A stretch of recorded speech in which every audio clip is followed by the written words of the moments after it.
굿모닝 큐티인 가족 여러분, 하나님의 말씀으로 신앙생활을 하는 우리는 복음에 관해 질문하는 물음에 답할 준비가 되어 있어야 할 것입니다. 후일에 우리의 자녀들이 이렇게 묻는다고 하십시다. 우리 하나님 여호와께서 명령하신 증거와 규례와 법도가 무슨 뜻입니까? 그때 우리는 우리의 자녀들에게 어떻게 대답해야 할까요? 오늘 말씀을 묵상하며 내게 주신 복음을 잘 준비하는 큐티인 가족 되시기를 바랍니다.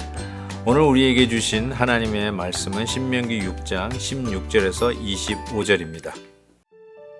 너희가 마사에서 시험한 것 같이 너희 하나님 여호와를 시험하지 말고 너희의 하나님 여호와께서 너희에게 명하신 명령과 증거와 규례를 삼가 지키며 여호와께서 보시기에 정직하고 선량한 일을 행하라. 그리하면 내가 복을 받고 그 땅에 들어가서 여호와께서 모든 대적을 내 앞에서 쫓아내시겠다고 내 조상들에게 맹세하신 아름다운 땅을 차지하리니 여호와의 말씀과 같으니라. 후일에 내 아들이 내게 묻기를 우리 하나님 여호와께서 명령하신 증거와 규례와 법도가 무슨 뜻이냐 하거든.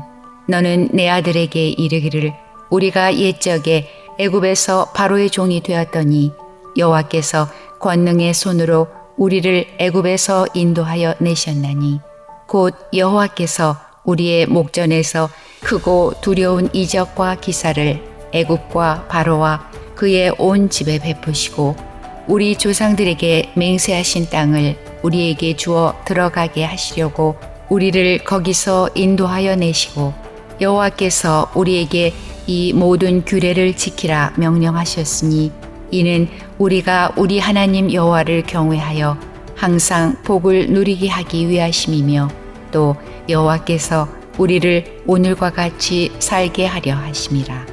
우리가 그 명령하신 대로 이 모든 명령을 우리 하나님 여호와 앞에서 삼가 지키면 그것이 곧 우리의 의로움이니라 할지니라. 어제 큐티인 말씀을 통해서도 함께 나누었지만 자녀 교육의 최고 책임자는 부모라고 말씀드렸습니다. 그래서 자녀 교육의 가장 최적화된 환경은 무엇일까? 저는 이렇게 말씀드리고 싶어요. 자녀들이 부모님에게 와서 신앙 상담을 하고 또 성경 말씀에 읽었던 말씀을 가지고 질문하는 가정이라면 저는 그것이 가정교육의 최적화된 환경이 아닐까 이런 생각을 해봅니다. 아이들이 신앙에 대한 질문을 던져오는 것만큼 축복된 시간이 있을까 싶습니다. 오늘 말씀해 보면 그걸 전제로 해서 20절에 보면 네 아들이 네게 묻기를 우리 하나님 여호와께서 명령하신 증거와 규례와 법도가 무슨 뜻인지를 물어왔습니다. 자, 이 말씀을 잘 보세요. 그러면 여러분 생각에 우리 아이들이 예를 들어서 질문을 던졌다고 했을 때 거기에 대해서 설명하려고 하지 않겠습니까? 그 뜻이 무엇인지 그것을 답으로 하려고 하는데 그 답을 보니까 이렇게 되어 있어요. 묻거든 우리가 옛적에 애굽에서 바로의 종 되었더니 여호와께서 권능의 손으로 우리를 애굽에서 인도하여 내셨나니 라고 하면서 구원의 그 이적과 기사를 베푸셨음을 설명하라고 이야기하는 것이죠.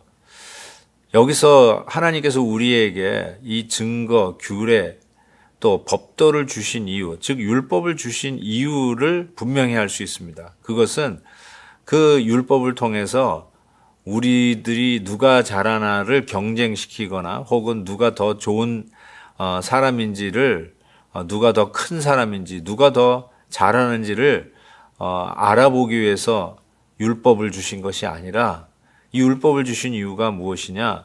종살이 하던 그 애굽에서 하나님의 권능으로 출애굽시킨 그 은혜를 기억하기 위해서 하나님의 말씀, 이 증거와 규례와 법도를 하나님이 주셨다는 것이에요. 저는 이것이 너무너무나 귀한 메시지라고 생각합니다. 뭐 크든 작든 어떤 단체든 심지어는 여러분이 운영하는 기업이든 어떤 나름대로의 규례, 규칙들이 있을 것입니다.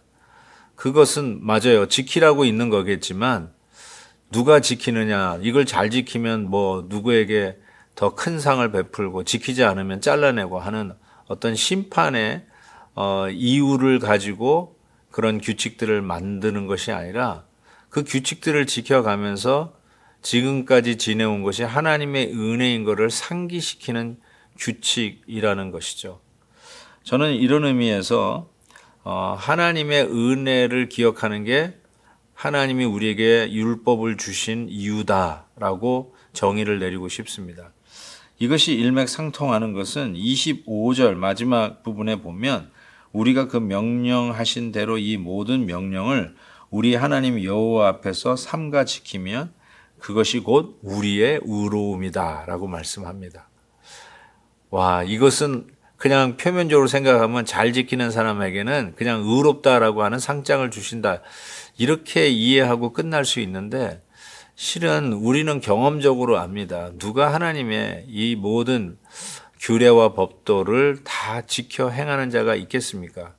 로마서 3장에서는 의인이 없나니 하나도 없다라고 했는데 오늘 말씀은 그 규례와 또 법도를 잘 지키는 자에게 그 의롭다함을 우리에게 선물로 주신다라고 말씀을 하시는 것이죠.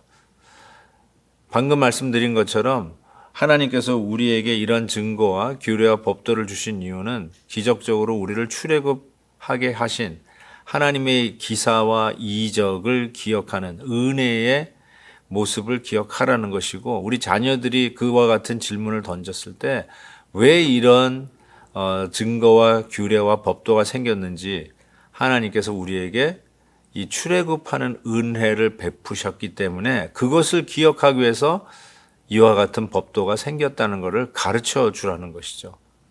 모든 법도에는 왜 이런 법이 생겼는지에 대한 이유가 있을 거예요. 그 이유를 가만히 살펴보면 하나님이 여기까지 지켜주신 은혜가 있기에 그 은혜를 망각하지 않기 위한 법도가 아닌가 싶어요. 하나님께서 틀림없이 우리에게 주시는 은혜가 있습니다. 그래서 우리 자녀들에게도 이 법도에 대한 설명을 하면서 하나님의 은혜를 가르쳐야 되는데, 그러면 이 법도를 잘 지키는 자에게 그것을 우리의 의로 여겨주신다는 뜻은 무슨 뜻일까요? 실질적으로 그 어느 누구도 완벽하게 하나님의 법도를 지킨 자 없지만 우리를 위하여 오신 우리 주 예수 그리스도께서 그 모든 것을 다 지켜 행하시지 않습니까? 그리고 당신이 지켜 행하신 그 크레딧을 우리에게 전가시킨 것이 우리가 의롭다고 칭함을 받는 거 아니겠어요? 그래서 그거를 이신칭의, 그래서 종교교육의 큰 표어가 된 우리는 믿음으로 말미암아 구원을 얻는다고, 믿음으로 우리는 의롭다 여김을 받는다는 이 엄청난 진리의 말씀이 선포되는 거 아닙니까? 사랑하는 우리 큐티인 가족 여러분, 여러분의 가정에 있는 작은 규칙이라도 우리 아이들을 체벌하고 제거하기 위해서 생긴 법칙들이 아니지 않습니까? 은혜를 기억하게 하는 법칙이 아닙니까? 그와 마찬가지로 하나님의 말씀을 우리가 지켜 행하는 이 모든 일들 위해 하나님의 은혜를 늘 상기하면서 우리의 의로움이 되신 예수님, 그 예수님께서 그 의로움을 우리와 함께 공동 상속자로 여겨주셔서 나누시는 그 은혜를 말씀을 지키며 우리 자녀들과 함께 말씀 속에서 씨름하며 같이 나누는 은혜 공동체가 되는 우리 가정이 되기를 주의 이름으로 축복합니다. 하나님 아버지, 주님께서 우리에게 주신 증거와 규례와 법도가 어떤 의미인지를 다시 한번 깨닫습니다. 더욱 지켜 행하되 하나님의 은혜를 더욱더 체험하는 우리의 가정이 되게 하여 주옵소서. 예수님의 이름으로 기도하옵나이다. 아멘. 내일 또 뵙겠습니다. 오늘도 김한유 목사님의 아침 영상 메시지를 시청해 주셔서 감사합니다. 큐티인 교재는 www.qtin.org에서 구매 가능하며 자세한 사항은 큐티인 홈페이지를 참고해 주시기 바랍니다.